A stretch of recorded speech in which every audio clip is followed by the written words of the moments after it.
Hello, everyone. Welcome to Bizchicks TV. This is the place for tips, tools, strategies, everything you need to take the hassle out of your hustle and to create and build a profitable business that's fun to run. You know it's that day. It's Tuesday. The digital diva is here. Terry Johnson online from New York City. We're going to learn some really good information about social media, aka media, and digital marketing. Welcome to the live. Welcome to the replay. And without further ado, here's TJ. Hello, everybody. Welcome to another wonderful week of talking about marketing and media and strategy and all those good things you need to know today to grow your business online because it's difficult. It seems difficult. And it is in a way, but it is easy. And all of these things that I think about during the week is when I'm on Threads or I'm on Facebook or I'm on LinkedIn. I dip in every places and I look at conversations. I may join in and I may not. I may not, but it gives me I it's like taking the temperature of like what are people talking about? And I don't mean, hey, Indie Soup Media, hey, how you doing?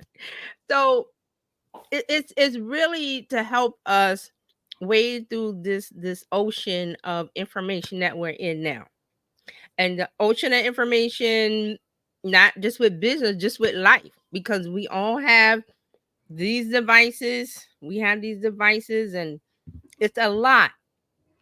So I discovered this week, I don't know how I discovered it this week, but I came across a book, and because I was doing a search about algorithms. So I'm calling this the algorithmic era because we're in it. We're in it. Remember when people were crying about Instagram, show us our chronological? And I'm like, that's not going to ever happen again. The people that are crying for chronological from 2014, 2015, I'm not sure the year when Instagram said no more. We have an algorithm, which now we know is AI generated. It's not people, it's AI generated. And the algorithm, which is a bunch of code, I'm going to give you a definition, decides what you see when you go in the app in a particular time and place. Because it is by time, it is by location, it's by it's a whole bunch of I think last week I said gumbo. It's a whole bunch of stuff. So last week we talked about culture, because it's important. It's important to think about what people are doing and saying and feeling in the moment, because those people are your customers. Right. This information, this attitude, this feeling does not stay the same. What was said last year does not apply this year. And remember, last year we were all into ChatGPT, generative AI, and now it's sort of become like not a topic because it's been integrated into our lives little by little, and we've gotten used to it. So you ever hear what is the thing about boiling a frog or something about boiling something, and you put it in, and you turn the temperature. They don't know that they're cooking. Is it lobsters or frog? I don't know what it is. It's something where It, you it, know. Go ahead. it was a frog Frog. in the Okay. science class. You can put if you put a frog in water that's already boiling, they're going to jump out. But Right. if you put the frog in just nice tepid water, it'll Mm-hmm. stay there and kind of swim. Oh, But nice. you slowly turn the heat up, and he'll cook. And won't know that he's cooking. So that's really what this is that the temperature's been turned up on AI. It's been around for longer than ChatGPT came out, which just happens to be a nice little interface for us non-geeky, non-scientific people to understand. But the scientific world, the geeky world, tech world has been doing this for a while. They've been AIing for a while. So we were like, yeah, okay, whatever. But then they sprung this chat GPT on us and we were like, wait a minute. So, but your algorithm, how and basically just how you use the app. And when I mean use, you pick up your phone, you tap Facebook, you tap Instagram, whatever, and you see what you see. That is the algorithm. So let me give you a definition before I go on. So the definition I have is, okay, algorithm now. An algorithm is a step-by-step process for solving a problem, accomplishing an end. Is usually used in scientific and mathematic terms, but it's a set of instructions that outlines a series of steps to follow in order to solve a problem or to achieve a specific goal. It is a systematic approach to problem solving that helps guide the process towards a desired outcome. So that's the algorithm. That's the official definition. But why the way it's used online, and especially with social media, is because there's so much information. And that information is content. That content comes from us, the people that goes and we go and download the app and we start typing and saying and um, going live and spaces and podcast links and this videos and reels and all of that is a lot of content. It cannot be shown as is. Think of and Brian Fanzo came up with this. I thought it was a great analogy. He was talking about Twitter, but he said it's a fire hose of information. A raw fire hose of information. So do you want that hose that the firemen when they go to put out a fire, that's the full force power of water, which is very strong. You don't want that. So these apps, which are corporations, they're not charities. They're not here to serve you. They're here to serve their customers, which is the people that buy ads. Remember that. So they cannot serve you all of that full force of content because you won't be satisfied. It won't be a satisfactory experience. Okay. It won't be pleasant. So they can't do that. So what do? Algorithm. And what is the algorithm? A step-by-step procedure for solving a problem or accomplishing an end. So the serving of content, that's the algorithm's job, serving the content. Oh, so it's like you can't eat the whole tub of ice cream at one time. You can, So but you'll get sick. It won't be a pleasant experience. Right? No. And they were going to save you from yourself and not they'll give you a couple of scoops, maybe a bowl, but you're not going to get the whole tub. No, because it will make you sick and you will, whatever the reasons, it's not a pleasant experience. So the social media apps we got to give the user a pleasant experience. The person that's coming for the first time or the 100,000th time, they got to be happy to where they come back. And if I serve you all you can eat buffet, but speaking of that, real quick, I was watching Curb Your Enthusiasm. They had the episode where Larry David and JB Smooth went to a all you can eat buffet, and JB Smooth was like, "It's all you can eat." I think we talked about this before, but he was like, "It's all you can eat." So he ate. Like he got up for his fifth plate of crab legs, and the owner came running out, was like, "No, no, no, no, no! You cut off. You're banned. You're banned." Whereas Larry David had his one plate. And Larry David told him, was like, "Don't go up there." He was like, "Where are you putting this food?" And it was because it was all you can eat. The only reason why he was going getting plate after plate after plate wasn't to satisfy hunger, because he had satisfied hunger with the first one. His response, "It's all you can eat." That was it. It's all you can eat, and I'm going to eat it all. And just because he saw it and wanted to eat it, that was the only reason. So I think when I think of that, I was like, okay, that's how some things are happening with social media. Is it can't be all you can eat. They're coming out, the owners coming out going, okay, especially with the sidetrack with the minors with their inability. The minors are JB Smooth. They have an inability to know their limit and stop because it's there. Right? And children do that with a lot of things. You said it's all I can eat, and I'm gonna eat it all. Okay. And Dr. Todd says fat boys all you can eat. Yes, that video. That's it. That's the concept simply. I mean, we got the scientific and we got the technology and what they're doing. We don't need to know how the algorithm is set up or how it is coded.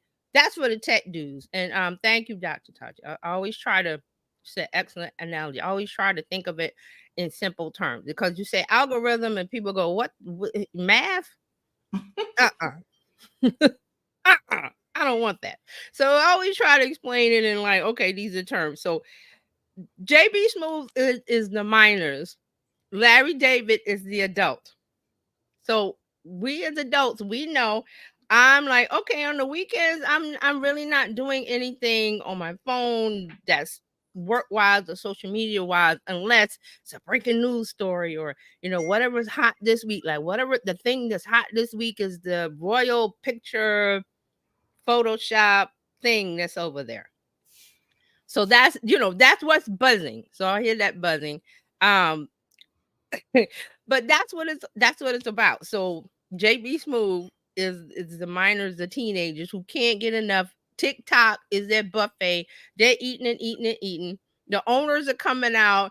President Biden might come out and sign this thing, and people are panicking, and it was a mess. So that episode, I watched it last night. I just thought about it. I was like, that's really what it is. That the algorithm is there to say, hey, you can't eat it all because it's an unpleasant experience. It's not right. Pick your lane. Pick your lane. Because Larry David was like, well, that's not right. You're not hungry. Why are you? And the other side of it is, well, it's all you can eat. It's there for the taking. But that's what I mean. It's like it's there for the taking. Content is there for us, and we're getting into this election year. We're getting into this area of propaganda, misinformation, blah blah blah blah blah. So I say all of that because how did I get to this point? I saw this article on NPR, and let me bring this up. Article on NPR about a book written by, I think he's a New York Times or New York something author. And it's not a slide. Let me bring it up. I'm gonna put it in the link. Put the link in the comments so you can look at it later.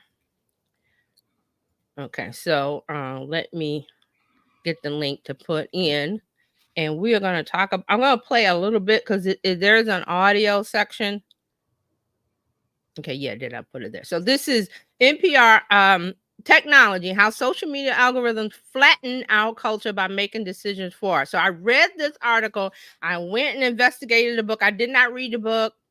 Sorry, I had one of my little tools summarize it for me, so I don't have to read it. Also, this article is talking about it, and I was listening to what the author was saying. I was like, he's wrong.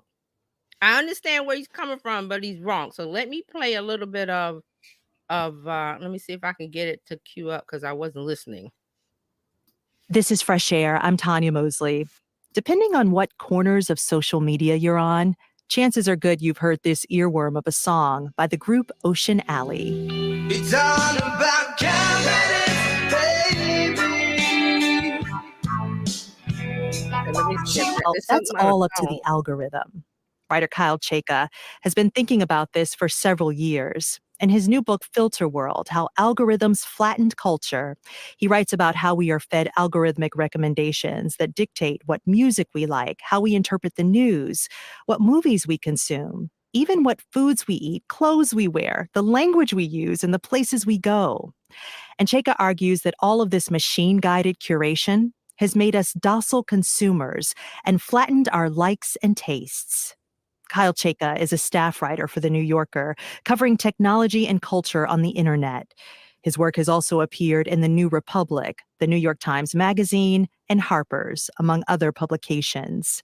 Chayka's first nonfiction book, The Longing for Less, A History of Minimalism, was published in 2020.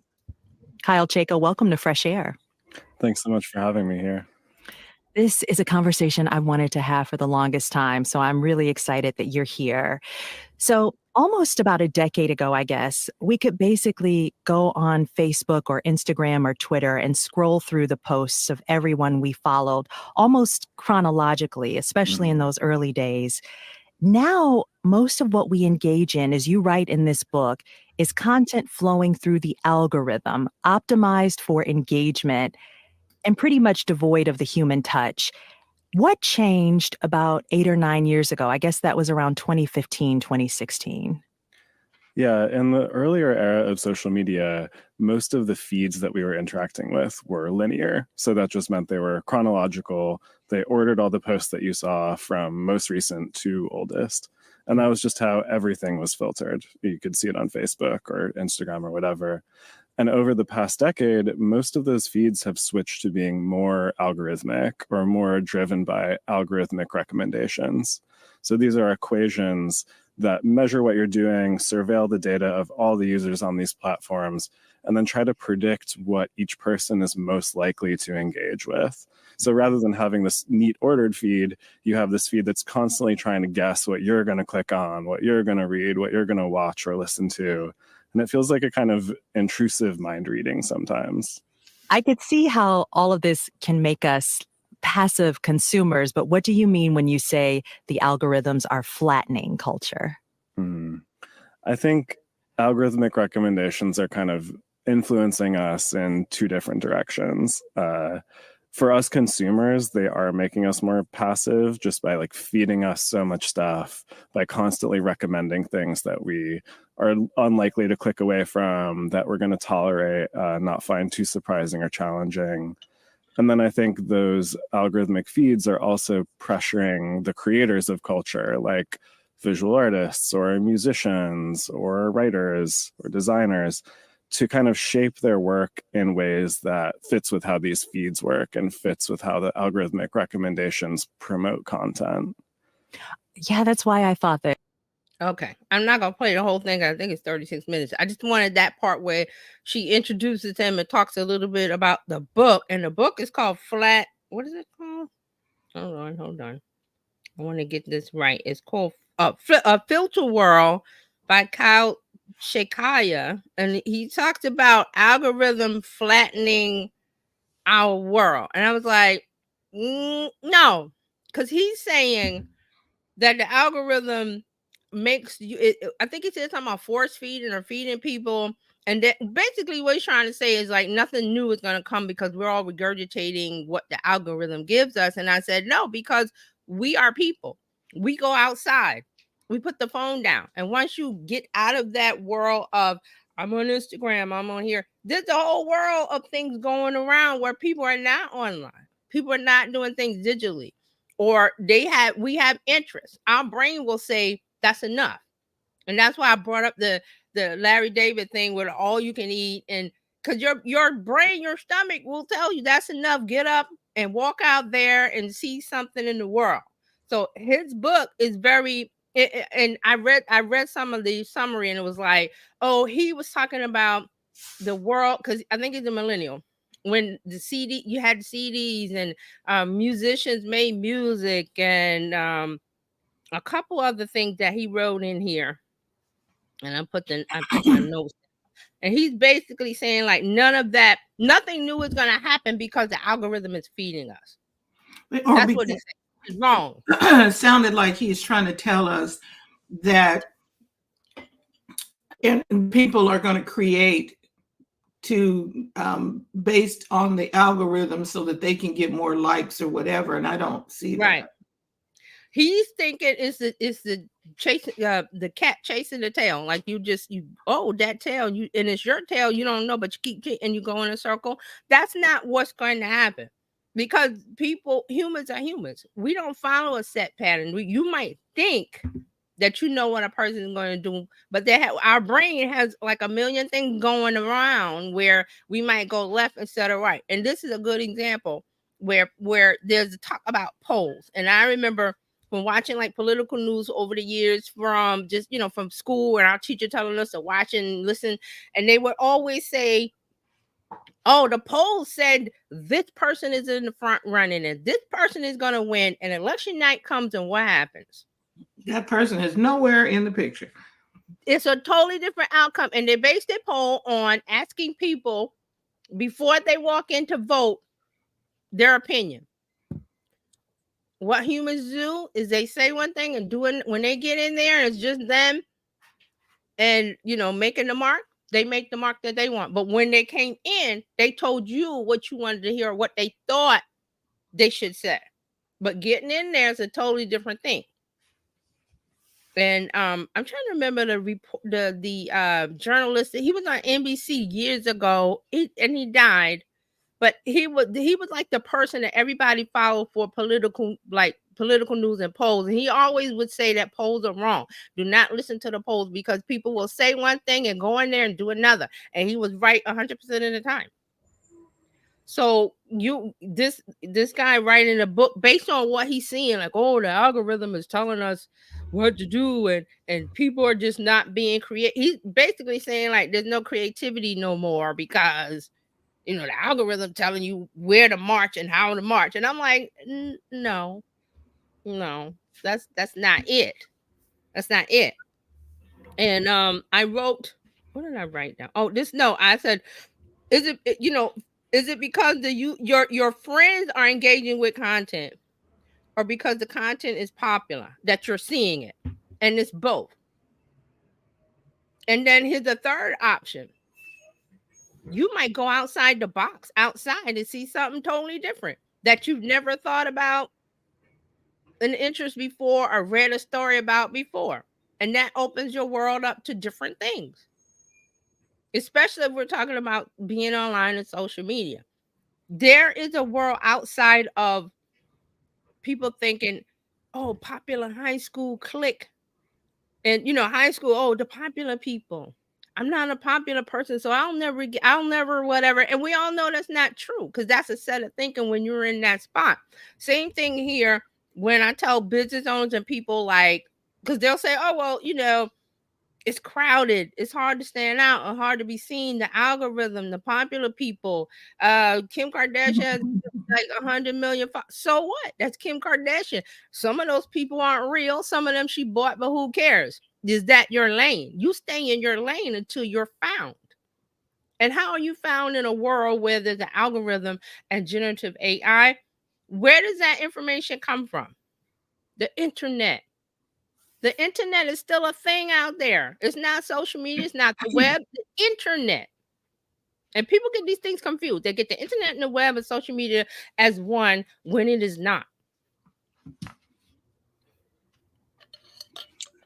So I read this article, went and round the rabbit hole, and was like, okay, this guy, please stop making people feel more afraid than what they need to be, especially when it is what's going to happen to us, because all the kids are on TikTok, but TikTok is about to be whatever, swept up into the wave of whatever it's going to be. And we talked about TikTok over a year, maybe 2 years, about what's coming.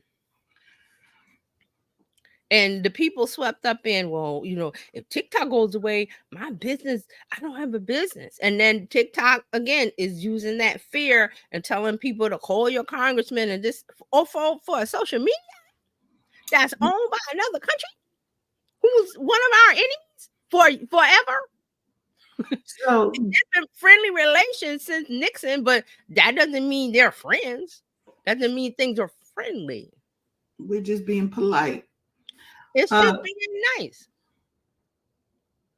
So the people who are creating, see that, but he didn't see that these media or these platforms go after the people who are being creative, right? Risa Tisa, they went after her because she was creative. She was doing something different. And the thing about her is, it's been proven by her going on Tamron Hall and doing interviews with Robin Roberts and wherever else she's been. I haven't seen it anymore, but me seeing those 2 interviews was enough for me to say that it wasn't, that parts of it might not be like the elevation of the story might not be all that's there, but her storytelling skills are there. Correct. Because she went on Robin Roberts, and I'm pretty sure Robin is a established journalist, very experienced. She's not gonna let something fake come through, or somebody that's not real, without her pointing it out. So by her speaking and saying her things, you go, okay, I see some skill here. Now, what is she gonna? That was my thing. Like, what is she gonna do with it? Now, where are you going with it? So we see that. Dr. Tachi says, why should your business be so tied to a platform that it ceases to exist when the platform ceases to exist when the platform goes away? Right. We got a point. You're right. That's why I said when I hear these people screaming about TikTok going away and write your congressman and this, over what? In the app? When there are plenty of other apps out there, the world is out there, people exist. People buy things. Apps don't buy things. Apps aren't your customers. People are your customers. Follow where they are. And we just happen to be talking about social media because that's where they are. We used to talk about going to the mall. That was the thing. That was the spot, the hangout spot, the pop. You wanted this, you wanted that. It was at the mall. It was at the mall. Now it's not. It's social media. The mall has gone online. And Mark says, is there anyone waiting in the wings to take TikTok's place? Should it be banned in the U.S.? It is not IG. Will anyone emerge from the darkness? There will not be. I think I've said this before, and I'm gonna stand on this prediction. This is my opinion. There will not be a replacement for TikTok. There will not be a big app like Facebook or Meta or what. Everything is now niche focused, and everybody knows that they can find the spot where they feel comfortable and safe. What is the safe space? Smaller communities. Mm-hmm. Where I'm not going to be attacked for the thing that I love to do. I always bring up the hot sauce guy with the hot sauce website years ago. Bring up any topic now. And I think I said before that Google Plus was one of the forefront leaders of this interest base. Not friends, not family, not the thing about Instagram is, okay, there's a lot of the minor children or younger people are depressed because they see a life that is fake, but their eyes tell them it's not, but it is fake.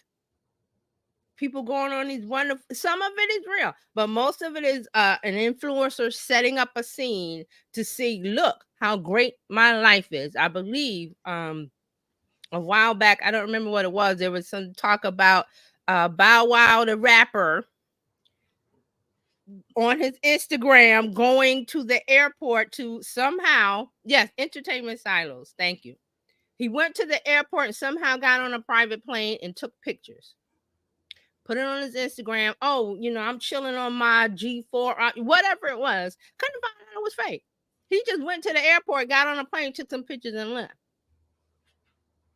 And they all do that. Remember MTV Cribs? Rented houses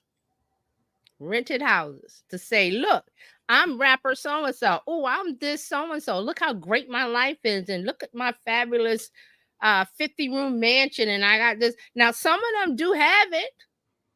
Like one of them is, what is his name on Snapchat? DJ Khaled.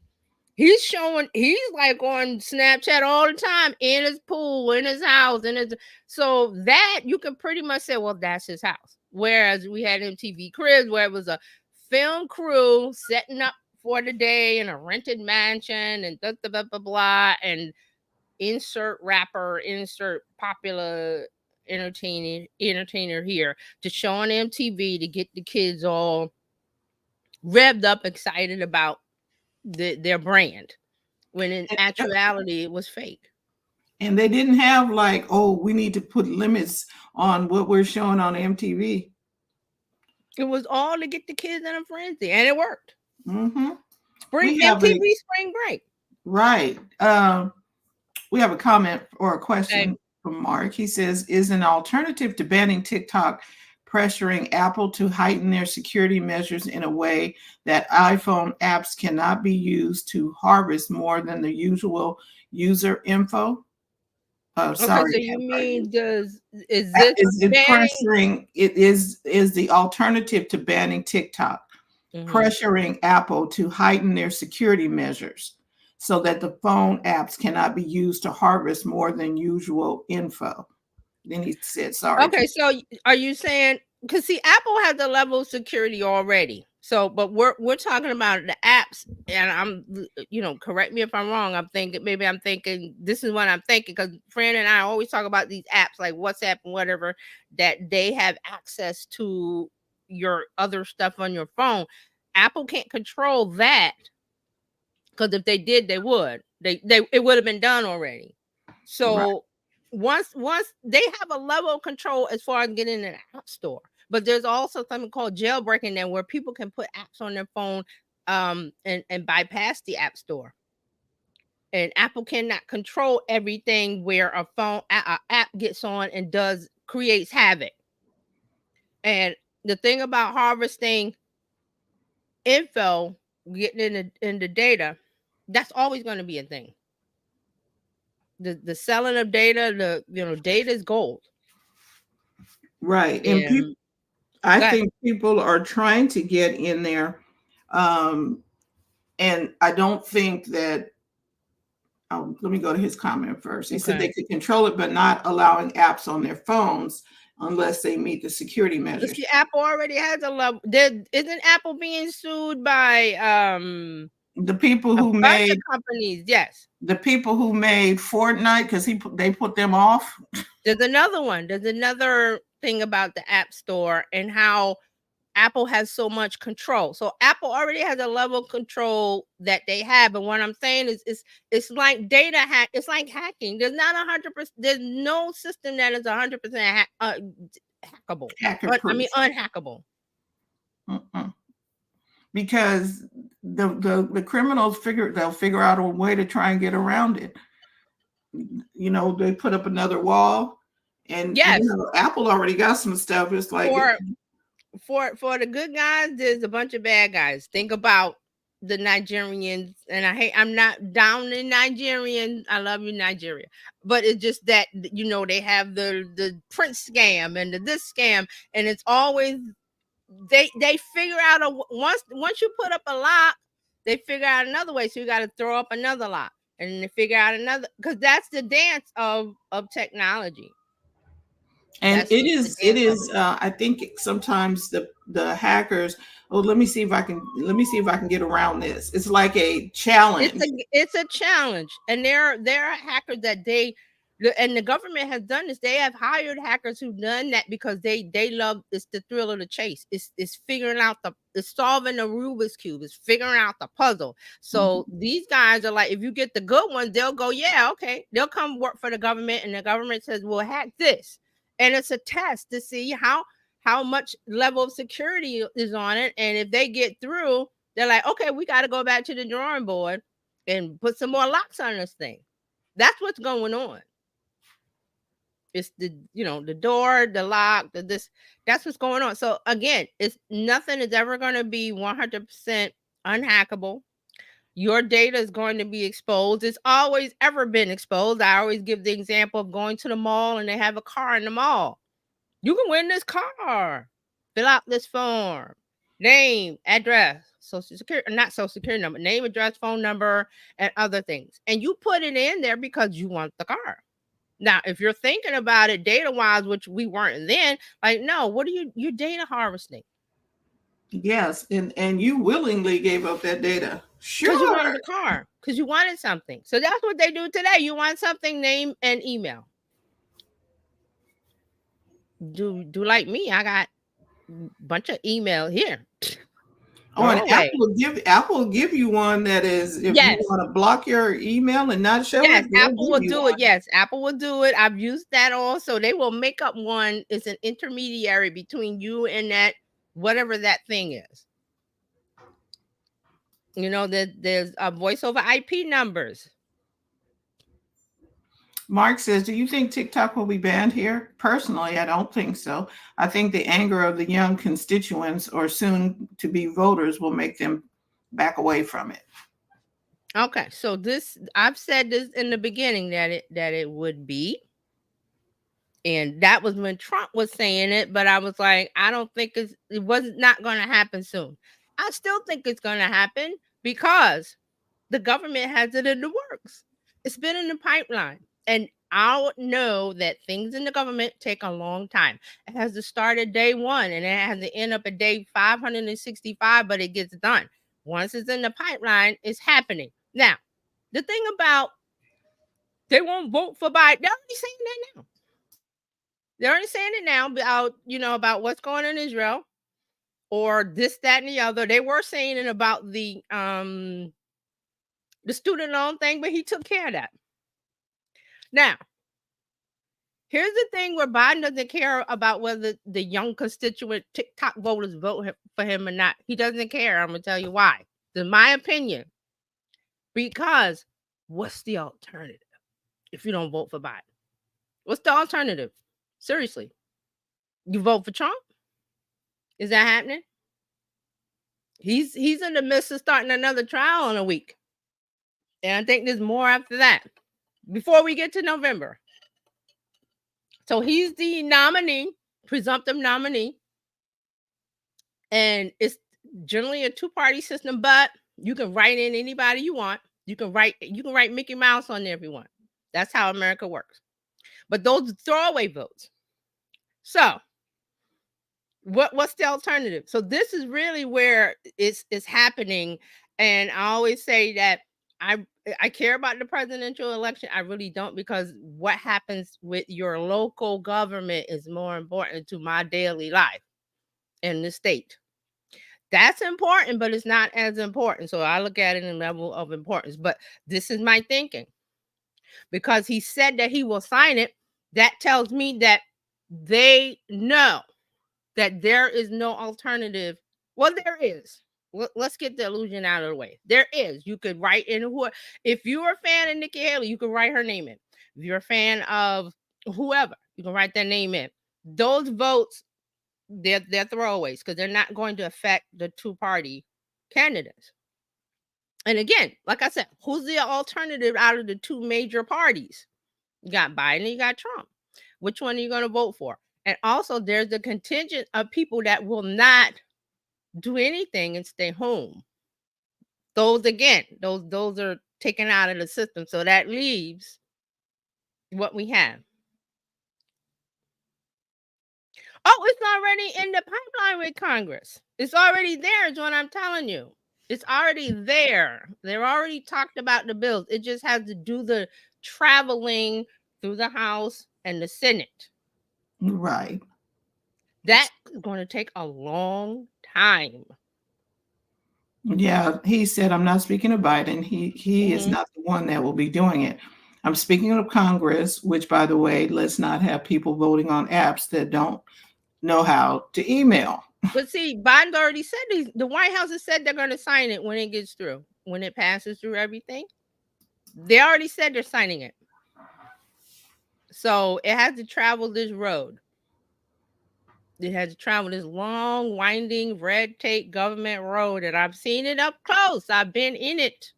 Telling you this, if it happens, which is there, the FBI is saying do this, the CIA is doing that. They give each of these agencies give recommendations, and then it gets picked up and it travels down the road.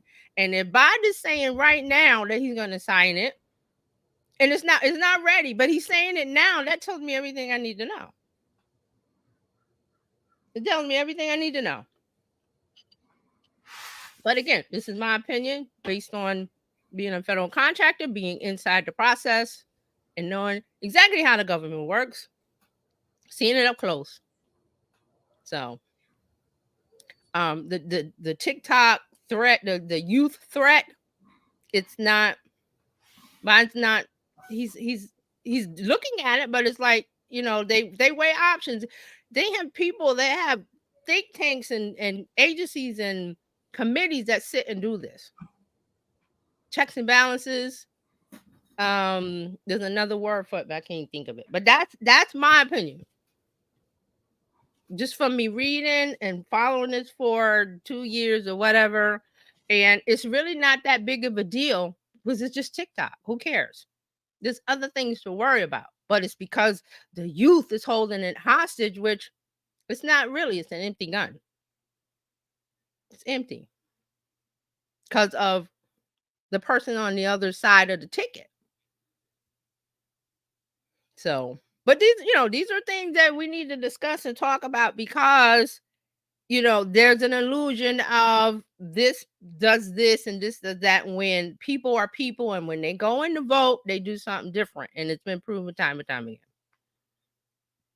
But getting back to this algorithm thing, is that saying it because you see it this way, that's how it's going to be, is not truthful, because people are going to do what they're going to do. We are going to go outside and breathe the fresh air and talk to people and do people things, is the only way I can put this. So this guy in the book was saying, like, because the algorithm is forcing us, which is not true. It's not forcing you. You can disassociate yourself anytime by putting the phone down. So this guy in the book, he said he got off of social media. That's the answer. You step away from it. You look away from it. Same thing with anything that's going on, the political stuff. Step away from it. Turn the TV off. You get a different perspective because you start talking to people. You start going out in the real IRL, in real life. You start going out in the world and seeing how we interact with each other. Oh, so that means you can step away from the buffet? Yes. Thank you for bringing it back to the buffet. You can step away from it, or the owner can come out and say, you're banned for life. That's what he told JB Smoot. You're banned for life. You're banned for life. He was like, you can't ban me, and but he's banned. So that's really what it is. When I read this, and because I'm thinking about the algorithm, we're in the algorithmic era.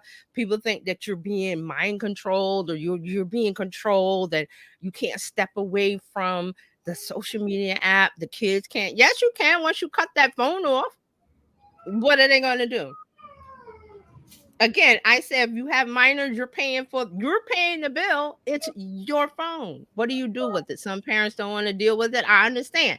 But other parents are like, okay, you get the phone an hour a day, or you get 2 hours a day, or you get whatever. And you say, give me the phone, or you turn the internet off, or you turn the router off. Why are these things so hard? I don't know why people can't do them, but I'm not going to get into that. But that's what you do. You're the parent. You set the rules. And so that's it. So getting back to this algorithm era, I had some more notes here. Let's see. So a lot of it from this NPR article, they were talking about algorithm feeds encourage users to ignore their personal tastes to keep them engaged. Also another one was, where was it? So they're saying that the shift is leading to users becoming passive consumers and creators tailoring their work to fit the algorithm. Now that may be true, but that's not the way to handle this. And I always say, getting back to the hot sauce guy, or the whatever niche that you're doing, you continue to do that, because you're going to be found eventually by the algorithm, by someone real searching, or AI is going to float your boat up to the top. Because that's what happens when you use AI tools. The ones that give you citations, they're getting it from a source on the internet. That's why I say the internet, not the web, not social media. I said the internet. That's still a thing. And there's going to be something else that's going to be built on the internet that's not going to be web. It's not going to be social media. It's going to help with all of these problems and things that are coming up now. The blockchain. That's the thing that's coming. Another part. So that's why when I read this article and I went and looked at the book and got this, I asked AI to give me the summary. I was like, okay, this guy is pretty much not fear mongering, but his result that this is going to be the outcome it didn't sit right with me. So that's why I wanted to bring this up, because there's like a lot of talk about the algorithm controls me. It seems like he needs to do more research, because he didn't he didn't look at it from all aspects. He just looked at it from his little box. Right. And there is, oh, is it here? Yeah. Okay. So I went to Amazon to look, not to buy the book, but I went to look at the comments. And I saw one that I want to bring up. Let me see if I can. Yes, I'm going to find the Amazon page. So this is his book, Filter World, How Algorithms Flatten Culture. It came out in January of this year. And there was a comment. Where did I see the comment? Let me, can I zoom in? All right. So, oh, I can't. Oh, I think this is it. So this guy that says too many feelings, and then you can see my Amazon card over here. I'm looking at stuff. So it says while the book is well researched and well informed, Chaka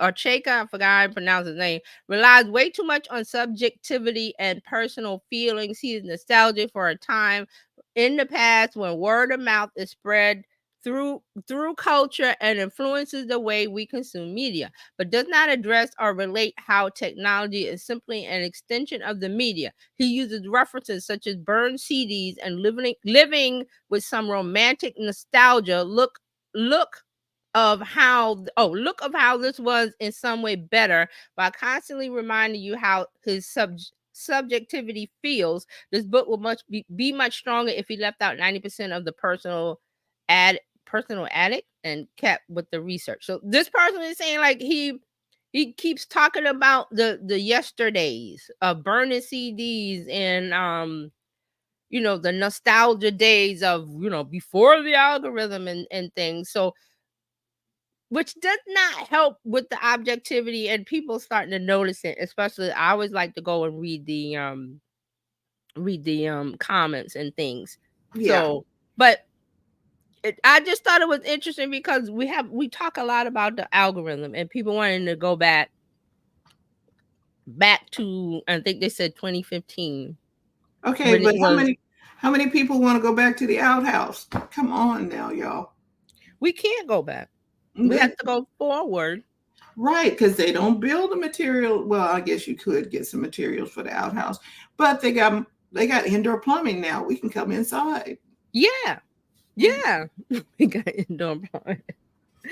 Yeah, so there was a lot of stuff in this article. I just was touching on the surface things and what stood out to me, because basically he was saying like people are making content to satisfy the algorithm, and some are, but that's like I think I said last week or the week before about Vanessa, the YouTube lady that she burnt out because she was doing exactly that.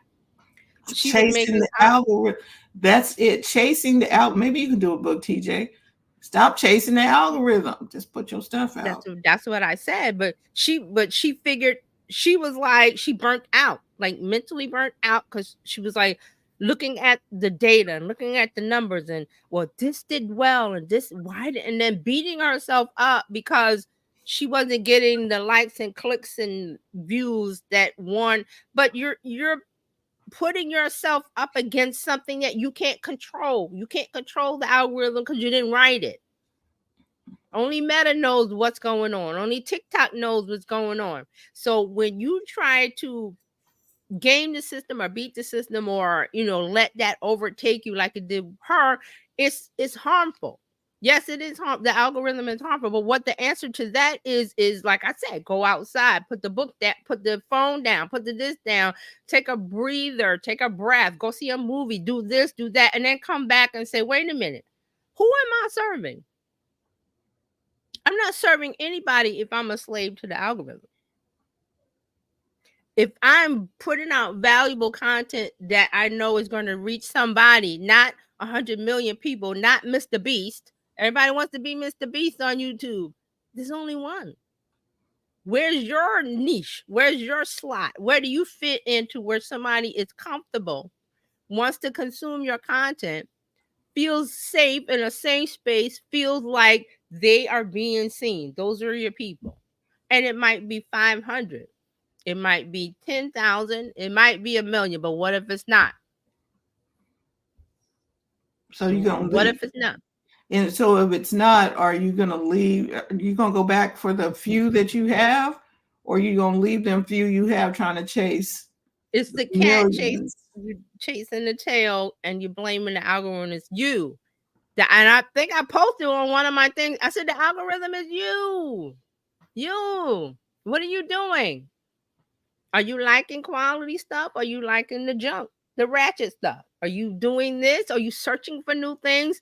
The algorithm goes, oh, you're tired of the cat videos. Here's some cake decorating videos because you did a search or you stopped on something that was served to you, and it gauges interest, whether it's a little bit or a lot. Mm-hmm. The algorithms are set up to see what you focus on, you, the user. And it doesn't matter the length. It does matter the length of time, but I mean, the initial interest is, oh, caught your eye with that thing. And this is what Meta is doing, is starting to serve you, because people are going, well, I didn't ask for that. And then they go, okay, we'll reel it back. But if it's something we serve you and you've never seen, and you go, oh, that's interesting, and you tap or like, or those touches, that's how it tells the level of interest that you have. So if you're trying as a bit, and let's tie this back up, say we're in a business or a brand, this is what you do. You stick true to your values, to the way that you serve up content, and you figure out which way that is. It's not all of the things. It's one thing that you do well, you'll eventually be seen. Why? Because the algorithm is set up that way. Now it is. It wasn't like that before. It was fire hose. Remember, fire hose, all the things at once, so nothing caught. Now, Meta goes, oh, based on the algorithm, I don't know how they wrote it, but they will throw a little, oh, you like you like dancing videos. They'll throw something else in the mix of your dancing videos and see if it catches your attention. If you've ever had a cat, this is what it is. It's like you have a cat, and they don't, certain cats don't like certain toys, but you got to buy a toy and you got to see and gauge their interest. And sometimes they like the toy right away, and sometimes they play with it and they don't like it, and you're just like, they just love the cardboard box. But if you bring a cardboard box in, oh, they love that. But you went and gone to Amazon and bought $100 cat toys or whatever, and they don't like any of those, but they like the box. The Amazon box that all those things came in. But you don't know until they throw it out. So that's what's going on. Algorithmic, with the algorithmic era that we're in. And some people are looking at it going, I gotta catch up. I gotta, hamster wheel with whatever's going on Instagram, and then they're losing their minds or burning out or whatever, and they go, my business is dead because of TikTok or because of Instagram or whatever, when there are other things to do. We talked about Pinterest. We're going to talk about LinkedIn. There's other things. There's other places to be, other things to do. So like I said, this guy, okay, great. You wrote a book. I love, whatever, but some of your conclusions, some of the things that you're saying, the takeaways are not, they're that's not going to happen, because people are going to people. I always say that people are going to people. That means they're going to do what they're going to do, and you're not going to be able to guess or predict what they do. Because you could say, well, 1 + 1 = 2, but they go and they go do something else that you've never seen or heard before. And that's what this is. Okay, the algorithm is here. AI is here. See, but they don't realize that the algorithm is chasing the people. The algorithm, just like you said, this you click on something like, oh, I'd like ice cream or whatever, and it starts serving you up different. Oh, maybe you like this flavor or whatever. The algorithm is chasing you. Yes. So if you put out your content, if I'm hearing you correctly, if you put out your content when somebody is interested in the type of thing you do, like your cookies, then you'll be served up to those other, the algorithm will serve them up to other Eventually, people. yes, because that's what it's based on now. That's what Meta does now. That I've seen it in all the apps, even with Threads. You go to Threads and you use Threads, and you go to Instagram and your threads are there. Or you go to Facebook and your Instagram reel is there, or your thread post is here. Why? Why? Think about why they're doing that. Why is Meta doing that? They're testing the waters. Ooh, let's throw the breadcrumbs out and see if the ducks like this, or if they like this, or they like that. See if the ducks like that one. And then you're sitting, a lot of people are sitting there chasing the view, or they're chasing, whatever it is about. I'll never forget this comment I saw on Threads. I had 30,000 followers. Show my content to all 30,000. I'm like, that's not happening. That's not how it works. That's not how it works. Now, if you want that, then that's called an email list. How about work on that?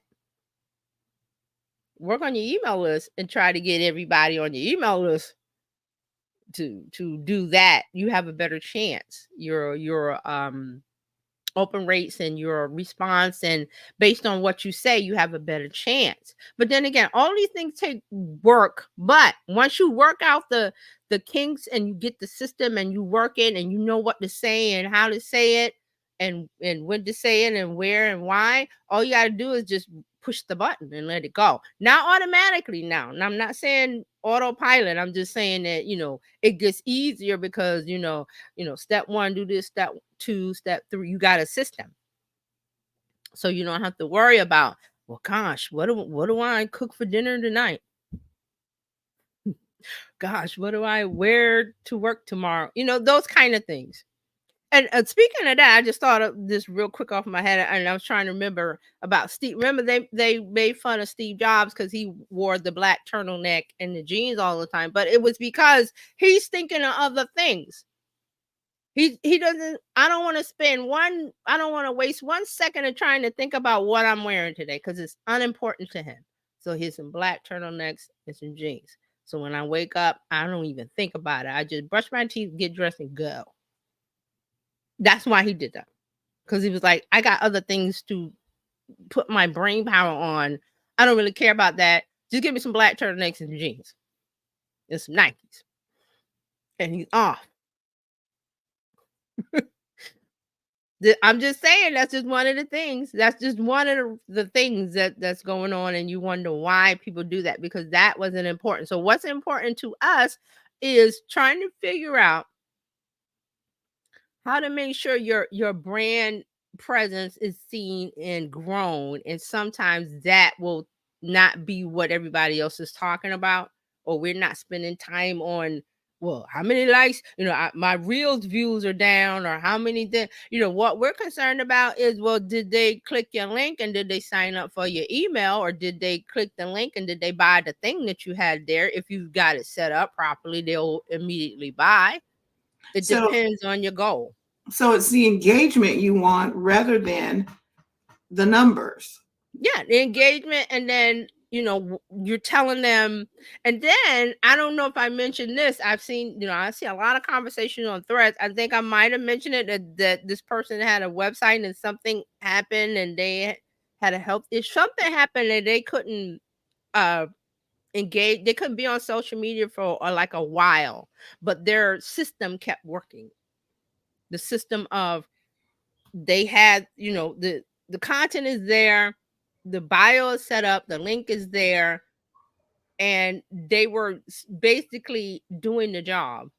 But she wasn't there posting every day, which again, another signal to me that you don't have to burn yourself out. Well, I got to put 50 posts up a day, or I got to post 10 times a day, or if I'm not, doing this hamster wheel thing, it's not working. When I was like, okay, this is another signal of somebody who set their system up properly, was unable to keep it, put up a recent post or whatever, but their system kept working, bringing them income.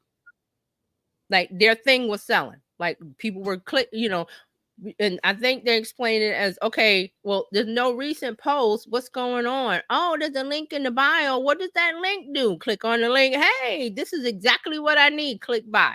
That's what happened. And this ties into the other thing where we were talking about the silent, who was talking about the silent customers or the people that don't comment, the silent, I forgot what it was, but that's the same kind of thing that you post and post and post and you go, well, nobody's commenting, but they're buying.